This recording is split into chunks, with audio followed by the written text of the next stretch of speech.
Hello everyone. Welcome to the new session of Cereal Crops Part 1. In this session, we are going to study about the introduction about the cereal crops. Okay. So what are the different cereal crops and what are actually cereal crops we are going to study in this section. We are going to study about barley, maize, rice and pseudo cereals in this particular session. So cereal crops include a variety of grass family plants such as wheat, maize, rice, barley, oats, rye, and sorghum.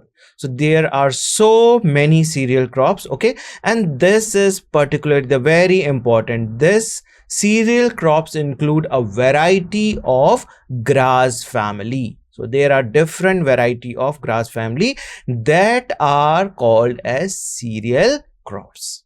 Okay, to maximize yield and crop quality, cereals need nutrients, especially nitrogen. So very important. All the cereals especially require nitrogen. But when it comes to fertilizer for the cereal crops, the rule of thumb is the quality, not the quantity, as too much applied nitrogen and potassium will simply get lost in the soil. So these are the two different important nutrients which are required for the growth of the cereal crops. Okay, so if we talk about the cultivation, then wheat cultivation in India has traditionally been dominated by the northern region of India. So this is one of the cereal crop which is dominated in the northern region of India. The northern states of Punjab and Haryana plains in India have been prolific wheat producers. So these are the states which are highest in wheat production. And the other hand, maize is also a cereal crop which yield a large grain set on a cob. Okay, so maize is also a cereal crop and their grains are called as a cob, set on a cob. So you must have seen the maize. It has been covered with the spathe like this and it is having seeds arranged on the cob like this. So this is the cob. Okay. Okay, so wheat and maize, these are the two important cereals. Maize is also known as the queen of cereals as it has the highest genetic yield potential among all these cereals. So very important, queen of cereals. Maize is known as the queen of cereals. In India, maize is the third most important food crop after rice and wheat. We all know that rice and wheat are the two important cereal crops. Okay, but maize is also important and it is the third most important food crop after rice and wheat. Barley, Hordeum vulgare. So let us talk about first cereal, that is barley. So barley, scientific name Hordeum vulgare, belong to the grass family and is a significant cereal grain cultivated in the temperate region of worldwide. So this is grown in the temperate region. Scientific name. These things you have to remember. It holds a distinction of being among the earliest grain to be cultivated with a history dating back to around 10,000 years ago in Eurasia. So this is barley is belong to one of the earliest grain that has been cultivated, and the history shows that it has been grown from 10,000 years back in Eurasia. Approximately 70% of barley production is allocated for animal feed. But nowadays, 70%, whatever the production of the barley is there, 70% of its production is go for the animal feed. And the remaining 30 serve as a vital source of fermentable ingredients like beer, certain distilled beverages, and as an ingredients in various food products. Okay, so we are consuming 30%, but not as for a food. It is used for some as a fermentable ingredients for making beer, certain distilled beverages, and other ingredients in various food products. So very important, you must remember this. 70% of the barley is used for animal feed. Hordeum vulgare is the scientific name. Temperate plant. It is grown in the temperate region and the domesticated plant. A major animal feed and brewing. So basically it is cultivated for the animal and for the brewing industry. So it has low gluten and cannot be leavened, and it has beta glucan as well. Okay, and that is favorable for maintaining the lower blood cholesterol level. So it is good for cholesterol, a patient who is having the higher blood cholesterol level. Okay, so it, because it has the beta glucan, reduces colon cancer. Very important. So this cereal barley can be used to reduce the colon cancer as well. Second important cereal is maize. Maize, also known as maize, scientific name, is one of the most versatile emerging crops, having wider adaptability under the varied agroclimatic condition. So it is having wider adaptability, means it can be grown in different climatic conditions. So globally, maize is known as the queen of cereals because it has the highest genetic yield potential among the cereals, highest genetic yield. So that is why it is called as queen of cereals. It is cultivated nearly 150 million hectare in about 160 countries and wider diversity of soil. So it can be grown in any type of soil. So, and also in the different climatic condition, biodiversity and management practices that contributes 36%, okay, in the global grain production. So basically it is producing 36% of all the grains. In India, maize is the third most important food crops after rice and wheat. According to the advanced estimate, its production is likely to be 22.23 million tons. This data is for year 2012 to 13 and mainly during the Kharif season, which covers 80% of the area. So this particular data is for the Kharif season. Okay, maize in India contributes nearly 9% of the national food basket. So 9% of the food is having maize. Okay, in addition to the staple food for the human being and the quality feed for animals, so this particular maize serves as a raw material for different ingredients and other industrial products that include starch, oil, protein, alcoholic beverages, food, sweeteners, pharmaceuticals, cosmetics, film, textile, gum, package and paper industry. So it is used in so many industries. So this is one of the very important crop.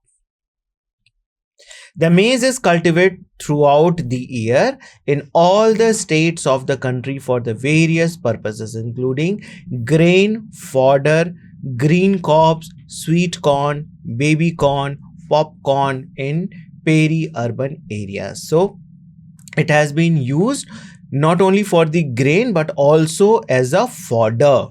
Okay, so maize is also used as a fodder for the cattle. Its green cob is used as a food, right? Sweet corn, small one. The sweet corn is also used. Baby corn, small one, is used for making different types of food items. Okay. Popcorn is also made from the maize only. So it has been cultivated throughout the year in all the states, right? And for making so many, this provides so many different types of food items. The predominant maize growing states that contributes more than 80% of the total maize production are Andhra Pradesh, that is 20.9%, Karnataka 16.5%, Rajasthan 9.9%, Maharashtra 9.1%, Bihar 8.9%, Uttar Pradesh 6.1%, Madhya Pradesh 5.7%, and Himachal Pradesh, that is 4.4%. Right? So the major state that produces maize is Andhra Pradesh. This is one of the important question, right? Which of the states of India produce highest maize, or the state that produces highest maize is Andhra Pradesh, that is 20.9%. Okay.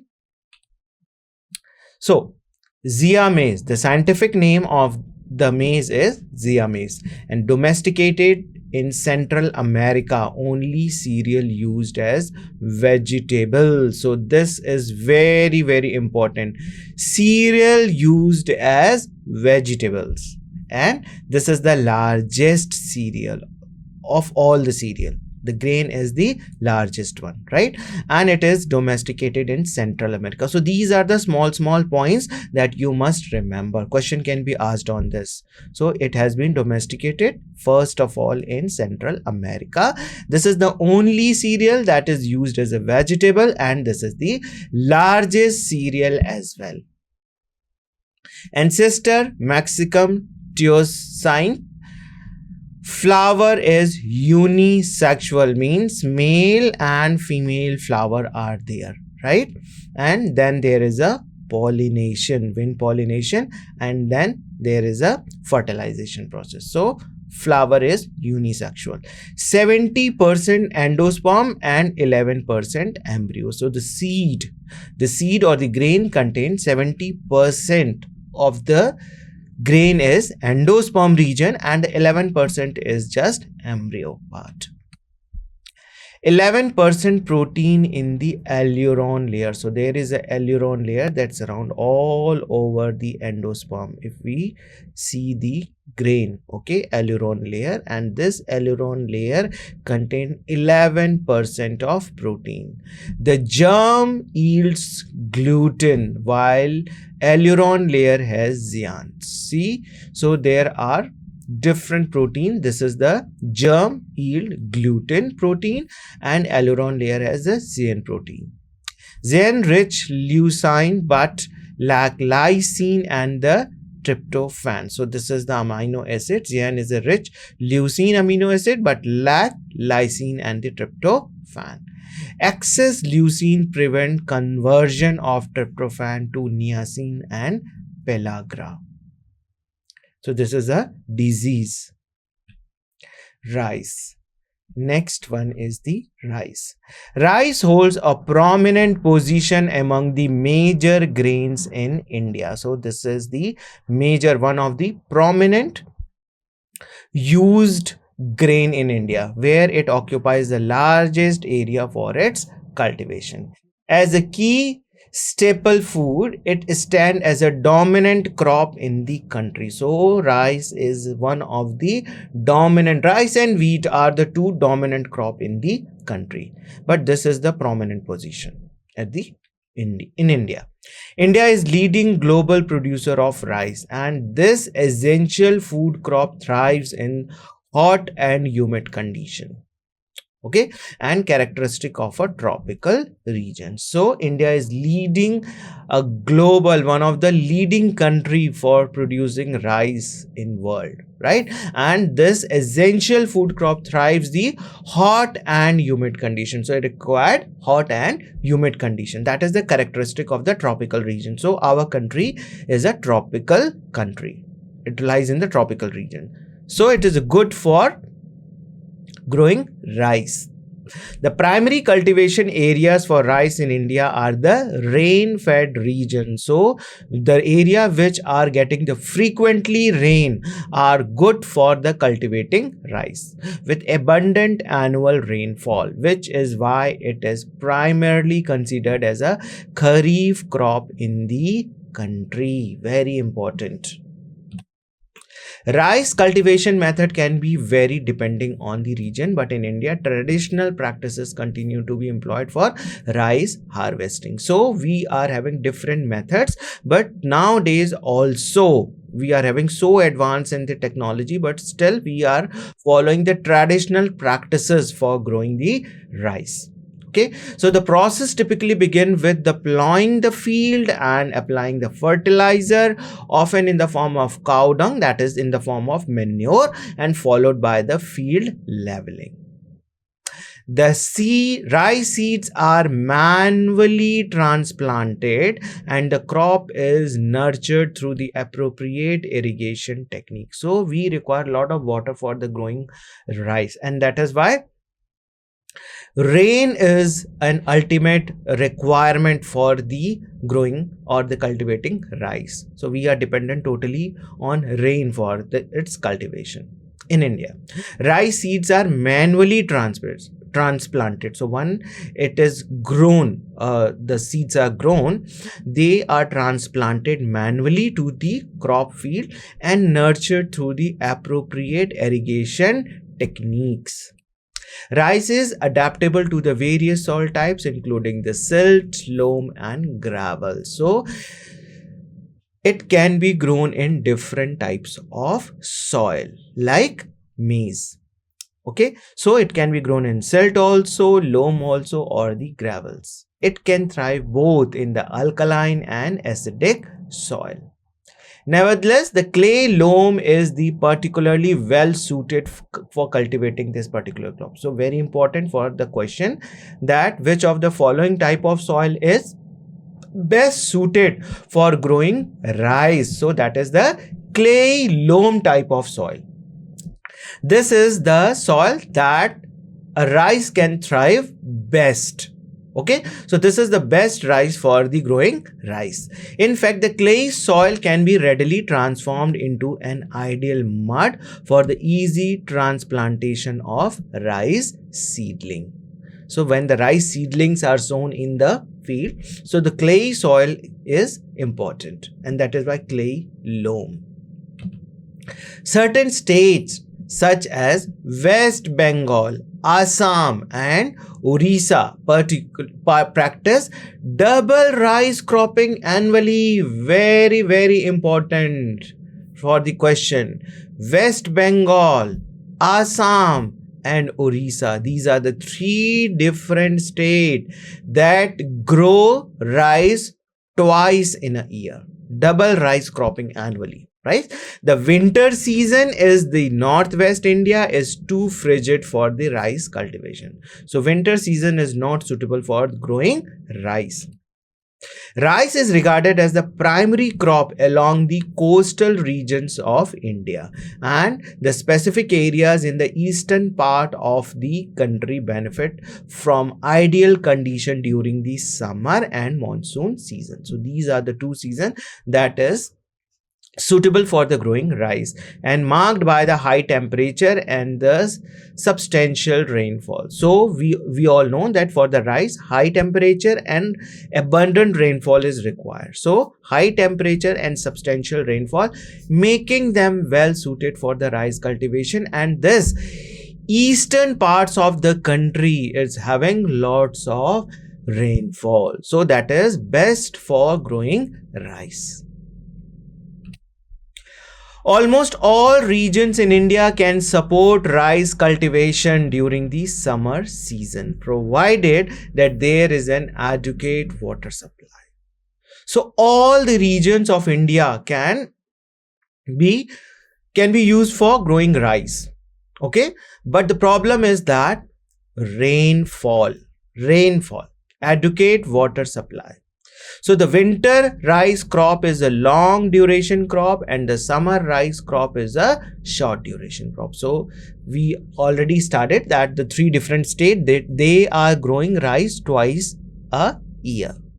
So winter, if they are growing the rice in the winter season, then it is a long duration crop, and if they are growing rice in the summer season, then it is a short duration crop. West Bengal, Assam and Orissa, these are the three different states that grow rice twice a year. It needs hot, moist climate and the large quantities of water to grow well. So we are having two types, upland rice and paddy rice. No need of standing water. So that is the upland rice, very important. And the paddy rice grows in standing water. Unhusked grain known as paddy. So which of the following is known as unhusked grain? No husk is there. So paddy is the answer. Means rice is the answer. While cooking, gelatinized and the cell wall ruptures. 2 to 3 races of the rice are there: indica type, japonica or sativa, and javanica. So indica type, long size of the grain is long, dry and separate. Japonica or the sativa, short grain, soft and slightly gluey, sticky type. And javanica, Indochina, equatorial plain, and they are also gluey. Okay, so the indica type is long grain, dry, and all the grains are separates after cooking. Gelatinous temperature and amylase content: high amylase, dry and flaky; low amylase, sticky and moist. So when they are having low amylase, then it is sticky and moist, and high amylase, then it is dry and flaky. Mainly contains starch, that is 12% proteins. It contains mainly starch but also 10% of proteins, glutenins, albumins and pralines in the form. Lack lysine and threonine. So they are the two amino acids that are lacked in its content. Removing bran and the germ removes thiamine, that is the berry. If you remove bran and germ, okay, germ layer, then it removes the thiamine and that causes beriberi disease. Oryza sativa, 20 species distributed in the tropical and subtropical areas, growing in the humid forest and the open swamp. So there are different species of the rhizas. There are 20 different species of oryza. Okay, some are grown in the humid forest, some are grown in the open swamps even, and they are distributed in the tropical as well as the subtropical region. Oryza sativa, Oryza glabrima and Oryza barthi. So these are the three important species of the rice. Irrigated began in China, that is around 9,000 to 12,000 years back. So rice came to our India from China. The second most important crop in the terms of the global population. Very important. Second most important crop in the terms of global population. Usually associated with the low income and poverty, but considered as a symbol of fertility. 1.7 billion people use it. Pseudocerals. Pseudocerals are the category of the plants that yield seeds rich in starch. So these cereals, they are having rich starch content and serving similar food purposes to the traditional cereal grain. So they are also used for the traditional cereal, like the traditional cereal grain only. Among the more recognizable examples are the buckwheat, amaranth, quinoa, and lesser known Kanihua. So these are the different pseudo cereals. Herbaceous dictolidons, Amaranthus, New World, Mexico, Incas and Aztecs. So this is a New World crop and they are puffed or milled. 30% they contain protein, squalene, precursor of the steroids and terpenoids. Chenopodium. This is another, after Amaranthus, this is another pseudo cereals.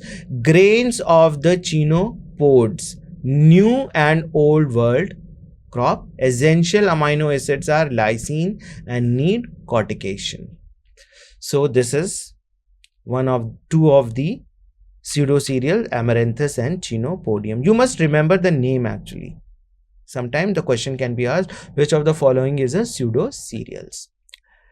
Another one is Phagopyrum, that is also known as buckwheat.